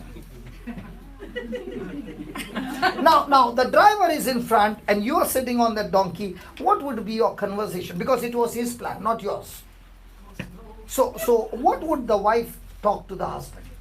Has any wife ever spoken to the husband when he has made a reservation and the reservation went flop? Yep. Oh, yeah. Yep. What you do that for? You eat it. So he goes there, all that traveling. Is it uncomfortable? Yes. Does she open her mouth? No. And we all who have a mother, we imitate our mother in every day of our life. Praise God. Hey, I'm the only one clapping. Now he goes around and he says, listen, no reservation. He tries everywhere. And then he comes and says, the most hygienic place I found. Won't she go crazy? Yes. Did she go? No. No. Should not she tell Joseph, listen, Joseph, you got a dream. That's right. I did not get a dream. I got the angel come and talk to me. There's a big difference between an angel coming and talking and a dream. And the angel said, he's the king. So who am I? The queen. And the mother of a king. And you mean to say I have to deliver my baby there? Go and tell King Herod, I'm coming to the palace to deliver the baby. Come on. Did she have anything to say? No. And now the baby is delivered, the wise men have come, the shepherds have come, everything has come. One night he wakes up. What happened? We are taking the journey again. This time it is only 600 kilometers. You know, actually speaking, when we really see each scripture with imaginations, you will begin to understand there is no disciple like Mother Mary. And we can say the rosary, 10 rosaries, but if we only follow her actions, her attitudes, will bring more result than anything. I pray the rosary. I pray 12 rosaries every day. When I am also praying, brother. When I pray the rosary, a lady comes in front of me and I pray. The picture in my Praise head, God. Hallelujah, when Jesus. I pray to the picture, a lady comes. When I pray the rosary. Sometimes when I finish the first rosary, she stays there and I do another rosary. Praise God. She loves the rosary. Praise God. Praise God. You know, many a times I tell God, God, why is it that I never see you? There are so many people who see visions.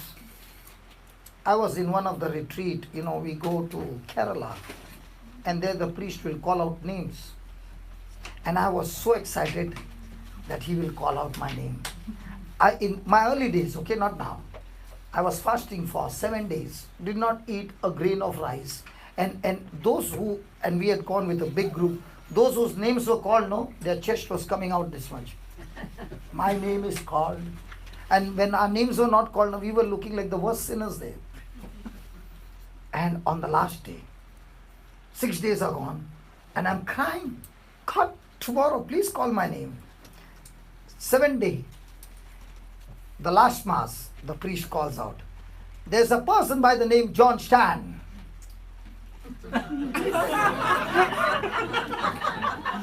And I said, Lord, why did that T come in between? And I thought he made a mistake, and I was about to stand, and there was a person with the name John Stan. If I tell you my painful stories, this is how you treat a person? You laugh? Nobody's feeling sorry for me? I do. Praise God. And after the retreat, I was really depressed, and I cried and I cried and I cried. Years later on, I was reading the Gospel of John, and there he's telling Thomas, come here and put your hand on my side. Come. You said, unless I touch him, I will not believe. So come and touch me, touch me, touch me. And Thomas said, my Lord and my God.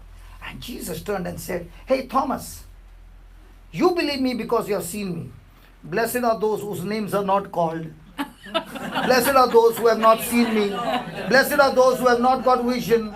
Blessed are those who looked at my word and believed me. They are blessed. Hallelujah. Are you following? Yes. Yes. I've not seen Jesus, neither have I seen the vision. But I look at the word and I make a story on that word. Because the word is speaking about the invisible world that you cannot see. Hallelujah. Hallelujah. So which one is blessed? Your names are called? Jesus said, because you believe because your names are called, Roshan? There's no blessing for you. Jesus saying, blessed are those who have not seen me and yet. So who are the ones who are blessed? The ones who believe in the unseen are the blessed. Those who are saying, let me see it with my eyes and then I will believe. He says, no blessings for you.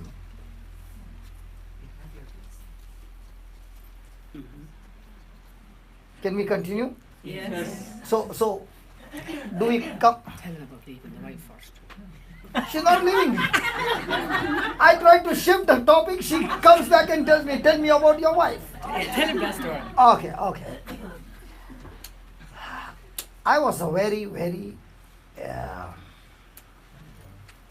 dot man. My life had nothing to do with church, had nothing to do with God. I was a businessman, and at a very young age, the money kept coming because I was manufacturing diamond tools. And the money kept coming, and the money kept coming. And how many of you believe in India, when money comes, friends come? Yes. Here also? Really?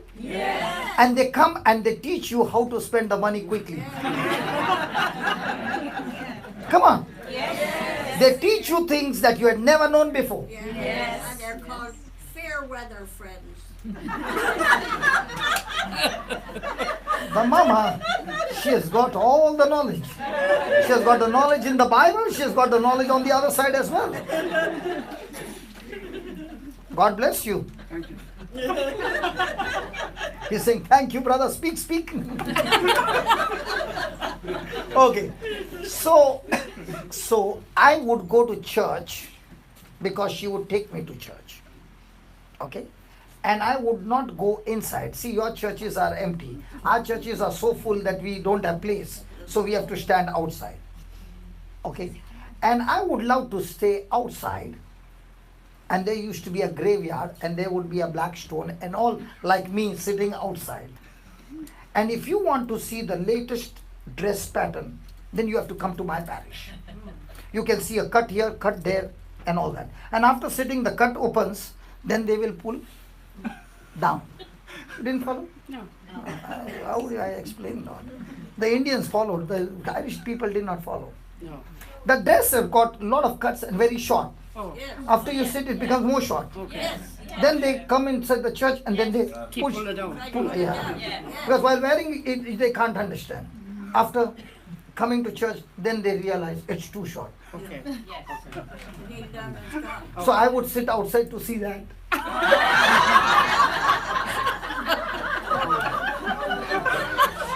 Shame on you. That was my whole life. And then my life was this way. And pride began to get in.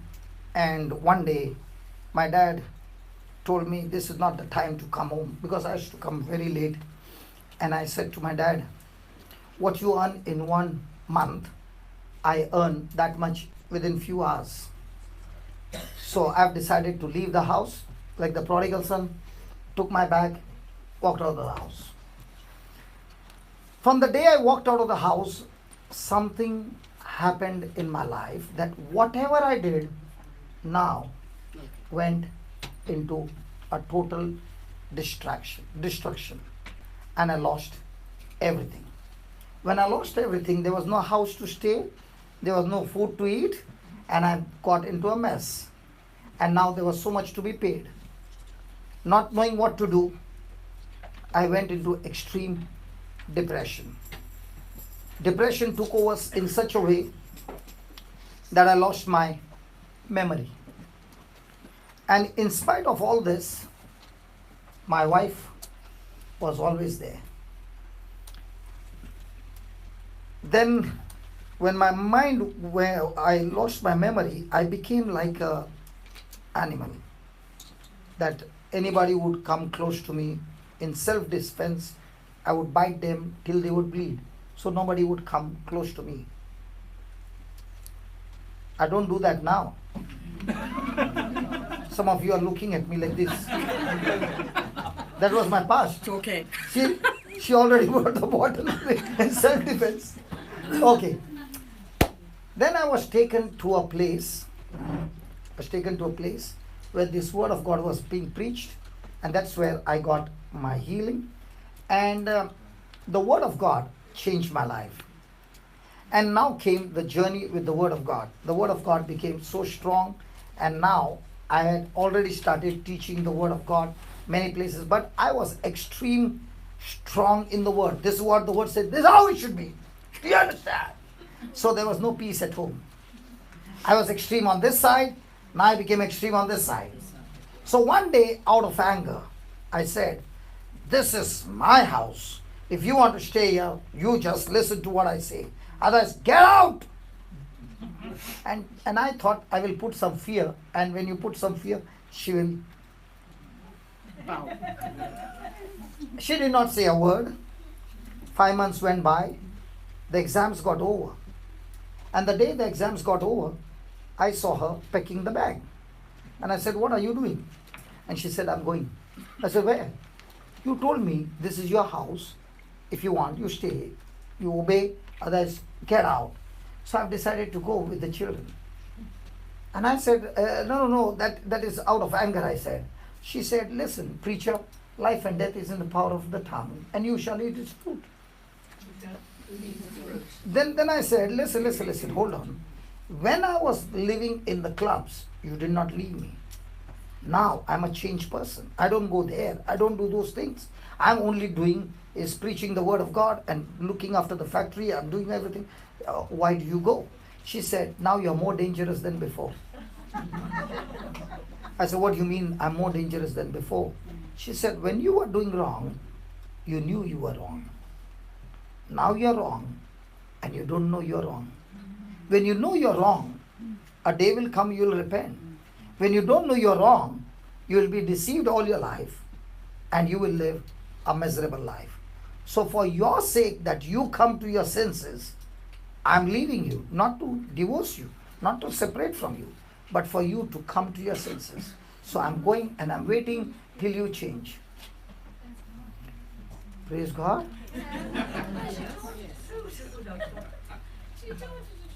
Do you know what it means to be separated? I know. I don't. Yeah, it's painful. And then I said to myself, I have the word, I have the faith. I'll get her. So I took a journey for 1 month for a retreat. 1 month. Fasting, praying, speaking my faith, prophesying, speaking the word. And I came back to Bombay. Praise God. As soon as I finished, hallelujah. Hallelujah. She never came back.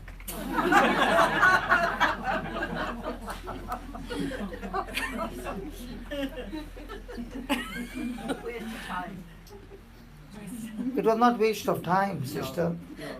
Prayer is never a waste of time. But I could not understand. Here, Lord, I'm preaching. I went and did all that you said, and it's still not working. There has to be somewhere some mistake. So I began to search the Bible. Tell me, Lord, what is the problem? And he said that faith, it is, oh God, Galatians, I think, Galatians 5:6.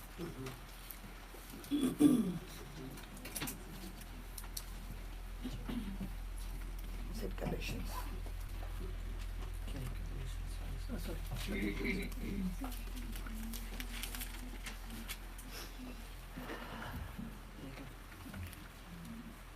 Yeah, 5:6, correct. Yeah. For in Christ Jesus neither circumcision availeth anything nor uncircumcision, but faith. Now this was very strong, extremely strong. But this was what I thought was strong. And that's when the Lord said, faith works through love. And I said, Lord, he said, do you love your wife? And I said, I love my wife. That's why I went for 1 month, leaving my factory, my business behind, and I went and prayed for her. He said, no, you don't love her. You love her only because you want her to come back. And he took me to Corinthians, 1 Corinthians 13, and he showed me the definition of love. Love is kind, love is patient, love is not envious. And there's one line over there. Love does not insist his own way. And then he said, tell me, do you always want your own way in your relationship? I said, but the Bible says, I'm the head. I'm the head. And he said, you did not read after that. You are the head. Very nice. But the Bible says, husband, love your wife as Christ loved the church. And be prepared, husband, to die for your wife physically. I lost my wife 11 years now. And I love her very much. Praise God. I still love her. God bless you. I always love her. So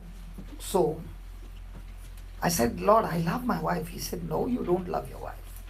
Because you always want it your way. Love is when you do it her way. So now began the journey of love, and I said, Lord, if you can give me an example of love, then I will be able to practice. So he said, how many of you have seen a doormat? And on the doormat it is written, welcome. Yeah. Welcome. And when you read the doormat welcome and you came from a rainy day and you're going inside the room, do you stand there and scrub everything on that mat? Yes. And while coming, a little cow dung also got stuck there on your shoe. Yeah. Now will you clean it on the doormat? Yes. No? Yeah. You will. And what does the doormat do? Takes it all. Does it trip you? So he said, love is when you become a doormat. I said, Lord, that's going to be painful. He said, no, it's not going to be painful if you understand. And he said, okay, in your factory that you work, how many hours did you work? I said, when I'm on the furnace for 3 days, 3 nights, I don't come home. I'm working. Why do you work? I said, obviously, after that I get the money. So the money motivated you to go extra work. In the same way, when you operate in love, you have fellowship with me. You have relationship with me. Then he showed me another place where I was driving and I saw a dog at the side. In India, we have stray dogs, okay? And this dog was sleeping on the road, and I'm little funny. So I took the car close and honked. So I thought the dog will get a fright. He looked at me. So I brought him more close, my car. He's still looking at me. He did not move. And I tried my best to give him fear. He would not move. So I lost the match and I just turned the car and I began to move. And he said, the Lord said, stop. Get down from your car. Go and look at the dog. Got down from the car, went and looked at the dog. Praise God, the dog was dead. And he said, love is when you become like a dead dog. Now, I want you to just try that. If you kick this dog, will he bite you? No. If you poke him anything, will he chase you? No. Will he bark at you? No. The day you become like him, you will win your marriage back. I said, that's what you want me to do? Okay. So I kept saying to myself, I'm like a dead dog. Dead dog. Now, if anybody did something, I would not retaliate. I would just be like a doormat. Come and do what you want, but you can't stop me loving you. You can't stop me being kind to you. You can't stop me doing good to you. You can't stop me from praying for you. And then began the battle. Some few months went by, and I said, Lord, can I call her? No. Then I said, Lord, when will she change? Then he asked me a beautiful question. He said, do you want to do what I'm telling you so that she can come back? One. Or do you want to do this because you love me? Get that right first. Again. Do you want to do these things so that she'll come back to you? One. Two. Are you doing these things because you love me? So I said, Lord, I am doing these things because I love you. So he said, if you love me, you don't have to bother when she'll come.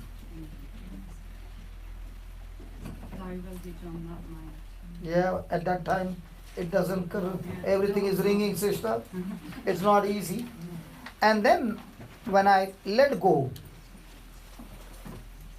of that she will come, but I began to do it for Jesus.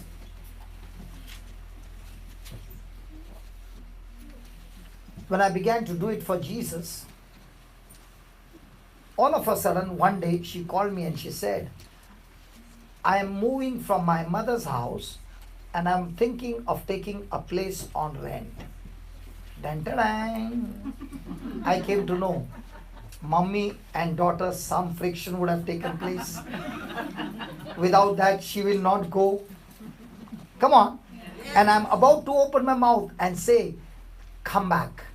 And the Lord said, not your way. Not your way. And for a woman, if you give her a house, will she ever come to this house? Hey, all the women.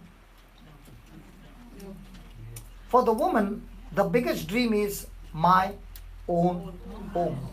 And if I give her that, will she ever come back? And I said, God, you don't tell me, now give her the money that she will go and take her home. I will never see her again. He said, do you trust me? Give her all that she wants. And I said, okay. So I sent her the money. And then I said, now I gave her the money. She's moved in the new place. Praise God. Now I can go. He said, no. I said, Lord, I don't understand. I become a doormat. I become a dead dog. I give the money. I give her everything. And now you're saying, I can't go. That's bad. That's really bad. And he said, listen, son, please listen. A good seed sowed in a bad season will be destroyed. Is that right? Yes. But a good seed in a right season, a seed will sprout and grow. Your season has not yet come. Wait for me. I will tell you when. Still time is going on. And I'm sending the expenses, everything. And now I'm saying, God. So one day I go to a place called Mysore to give a retreat. On the way back, I have to pass that city. And from her city to my city is only 1,000 kilometers distance. Not much. So I have booked my bus at night.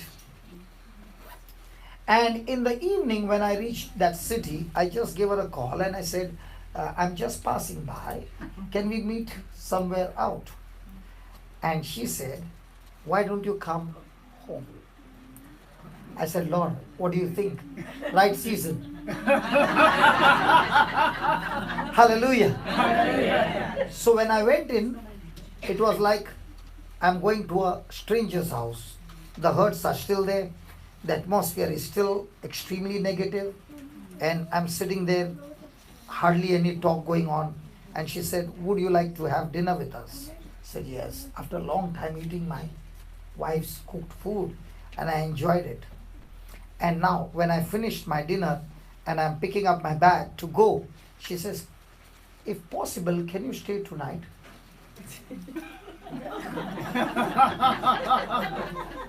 I said, Lord, what do you think? He said, right season. And from that day till today, I'm staying with her. Hallelujah. And that's why when people come to me and say, brother, please pray that my marriage get blessed, I say, prayer doesn't change your marriage. Your marriage doesn't get blessed by praying. Your marriage gets blessed by you learning to die. Because Jesus said, unless a grain of wheat falls into the ground and dies. If it doesn't die, it remains selfish. It doesn't produce any harvest. But if it dies, it bears much more fruit. And in every relationship, the choice is, do I make other person die or do I die? And if a person is investing in his own relationship, any relationship, where he is learned to die, the death will bring life. Anything that you do, you must ask a question.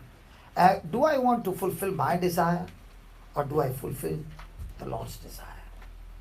Because the Lord's plans are higher than my plans. And I thank God for this trial that took place, because in that trial, God taught me to purify by faith. He taught me patience and He built up my character. If this trial had not come, I would have been still a wild person who could get triggered at any moment. But God allowed that test to come. Remember, when test comes, it's good for us. Because test comes from God. Temptation comes from the devil. Temptation comes to make you fall. Test comes to make you stand tall and strong. And in the midst of the test, always follow God's instruction, you will always win. In the midst of your test, follow your emotions, you will always lose. Because your emotions will always, most of the time, go against God's word. Hallelujah. Hallelujah. Now I've shared that. Hallelujah. I'm glad you heard that story. Yes, yes, yes. Hallelujah.